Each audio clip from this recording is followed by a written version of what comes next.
Hey guys, I wanted to talk with you about our church and how we care for people and how we are supposed to be caring for each other.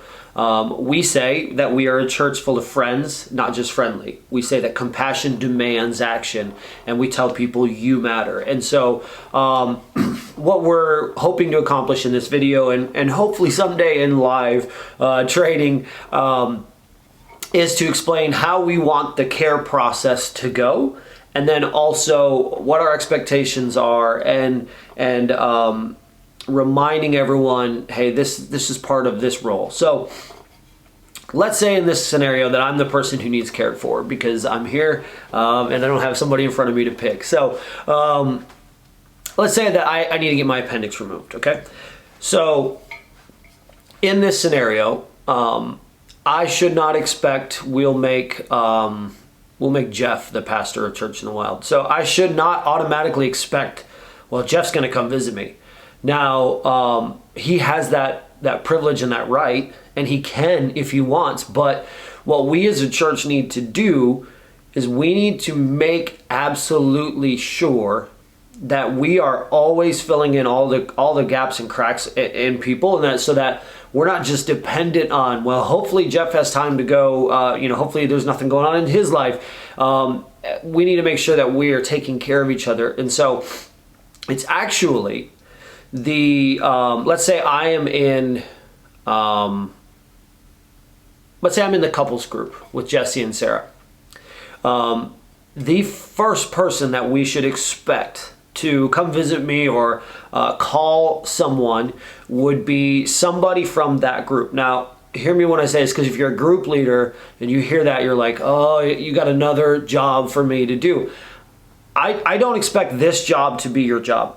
In fact, what I would do if I was a group leader, I would immediately begin to identify a person who cared for other people in my group, and I would give them that role.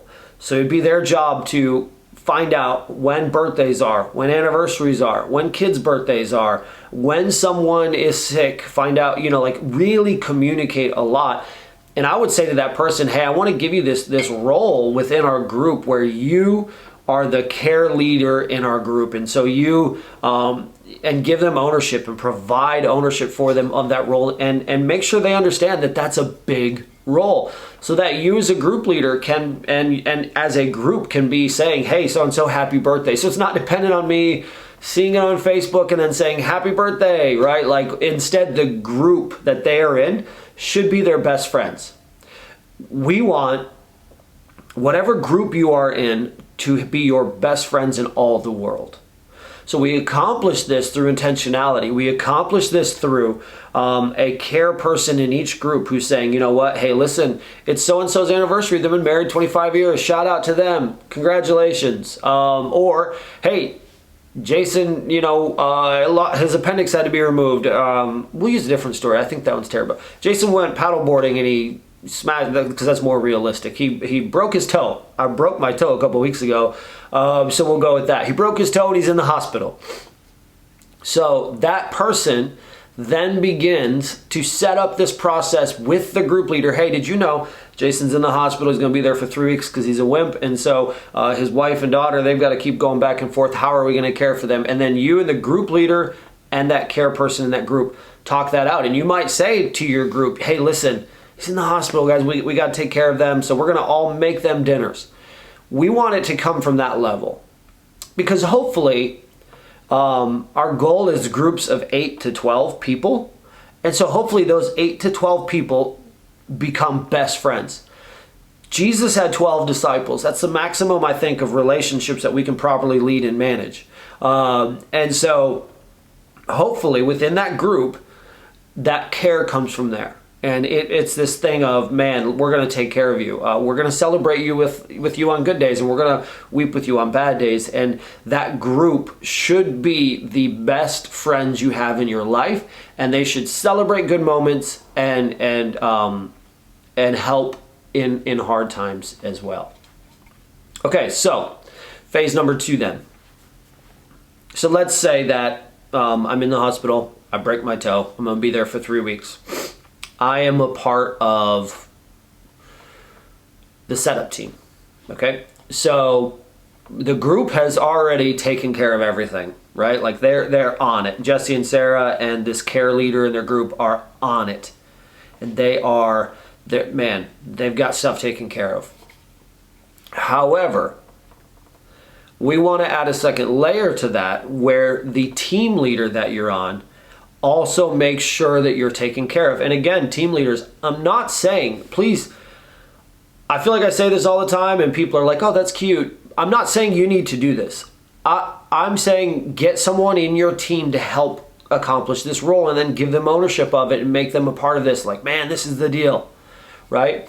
So ideally, the group leader or someone in the group comes and visits and says, hey, we're going to take care of you. How you doing? Whatever. Then the team leader also is, man, calling, hey, I heard something's going on. Are you okay?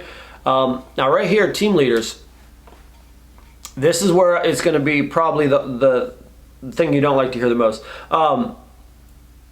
If you say at this moment, well, how am I supposed to know? Well, you're supposed to know because you're supposed to communicate. If you're not communicating enough to know their birthdays, if you're not communicating enough to know their anniversaries, if you're not communicating enough to know when they're in the hospital, you're not communicating enough. They and you should be friends. But the big role as a team leader, you need to communicate, you need to schedule, you need to manage. You don't need to actually do your job. Like if your job is setup, if your job is prayer, if your job is worship, you don't even need to do those things. What you do need to do is be constantly communicating with your team, making sure you've got everything scheduled, lined out, and organized. And then purchasing the stuff you need for your team, which we'll talk about in a later video. So phase 1 is the group should care for the person. Phase 2, the team leader should care for the person. Now, I don't mind if you guys text each other, call each other. In some cases, you might be the same person because we don't have enough leaders yet. But we're trying desperately to say, hey, do you want to be a team leader or a group leader? Which one do you want to be, and lean into that. We're trying to work through that. So ideally, phase 1, group leader. Phase 2, team leader. Phase 3, anyone from this team that we are building called the care team. So the care team is kind of supposed to be at a larger level.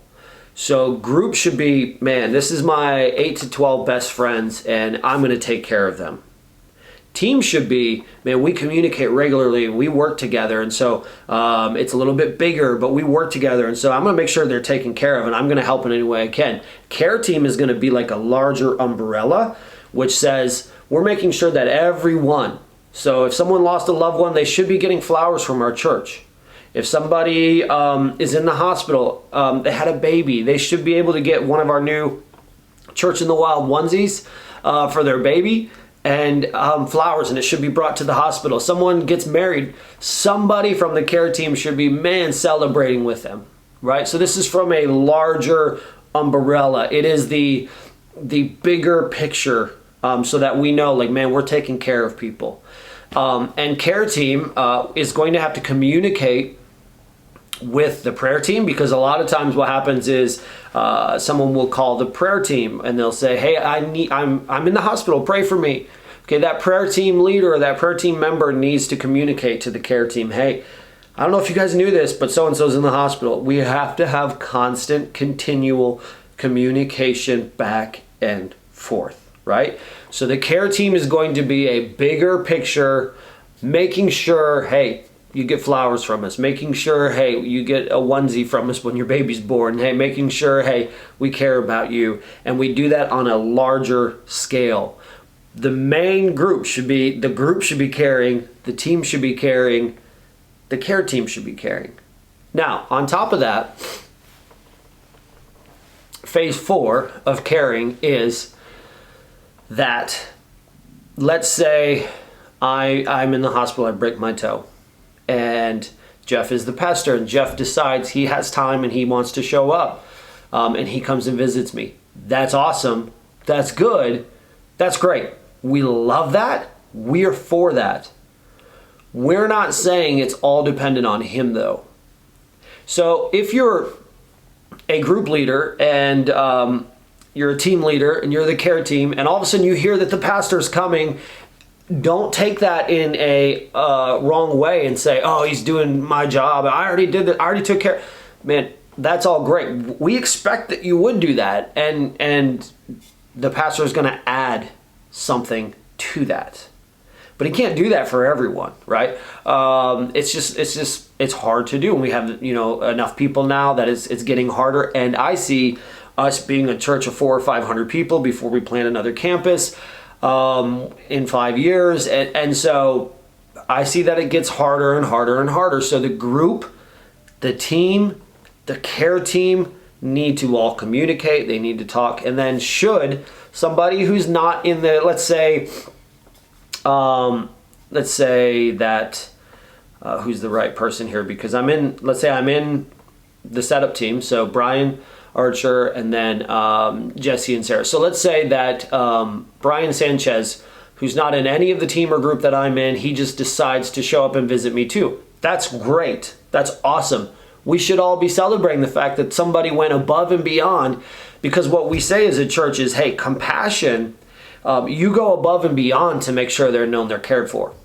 That's not a bad thing. That's a really good thing that we go above and beyond to say, hey, we care for you, so I'm doing this on top of whatever else is there. But it should not be expected. What is expected is the group, the team, the care team. They take care of somebody who's hurting, somebody who's celebrating, somebody who's got a great thing. This is why we just sent a video or a message to all of our team leaders. This is why we're asking team leaders, group leaders, build a roster of who's on your team, who's on your group. When's their birthday? How many kids do they have? When's their anniversary? When are their kids' birthdays? We want you to build that out so you truly get to know who's on your team. So you don't see me posting in CITW Wildlife, hey, happy birthday to so-and-so, and then, oh, I didn't know it was your birthday. Hopefully, ideally, group leaders and team leaders, you're the first ones to jump on that and say, happy birthday, so-and-so, we love you. And if I do something, it's awesome because it's added, okay? So that's the process that we care for people. So we care for people first at a group level. So the group level, we care for each other like family or close friends. So this is like the first little layer. Then team leaders or team is the second layer. And then care team is the third layer. And then anybody else outside of that is added or extra. And it's a good thing. But it's not where the foundation of care comes from. Okay? So if you have questions about that, I'd love to talk with you about them. And you matter, Jesus matters, grace matters, details matter. Love you. Look forward to seeing you soon.